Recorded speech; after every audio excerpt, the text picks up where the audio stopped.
Hey my cookies, today we are going to be making some peaches and cream French toast. Let's cook. In a shallow dish, we're going to add some milk. Gotta have some sugar, sprinkle it in. 2 beaten eggs, be careful pouring it in, don't splash it. Of course we can't have French toast without cinnamon.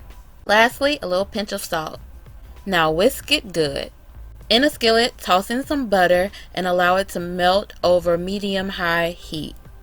Okay, I'm using artisan bread, but you can use brioche or regular sandwich bread. So I'm just dipping it quickly on both sides into the mixture. Place it on top of that butter in the skillet and let it chill there until those little bubbles get smaller, like this. Then you'll know it's time to flip it. Repeat that process until all of the slices are done. Take them out, place them on a plate, and allow them to rest while we work on the peaches.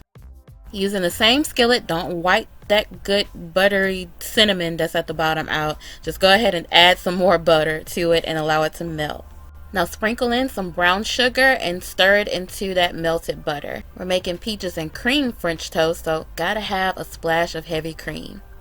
Once you see the bubbles and it starts to simmer really nicely, it's time to add in those fresh peaches. I only used 2 peaches, cut them in half, took the pit out, and sliced them. And I'm just going to add them in a single layer.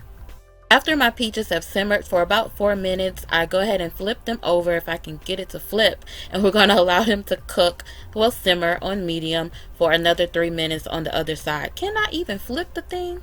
This part is optional, okay? But I did add just a little splash of some rum in there. It just does something magical to the peaches and that sauce, and it's wonderful. But again, it's optional.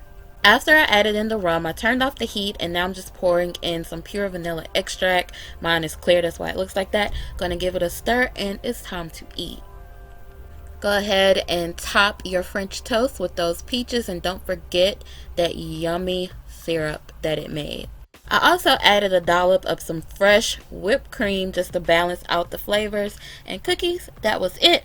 The recipe link will be down there in the description box, including the recipe for the fresh whipped cream.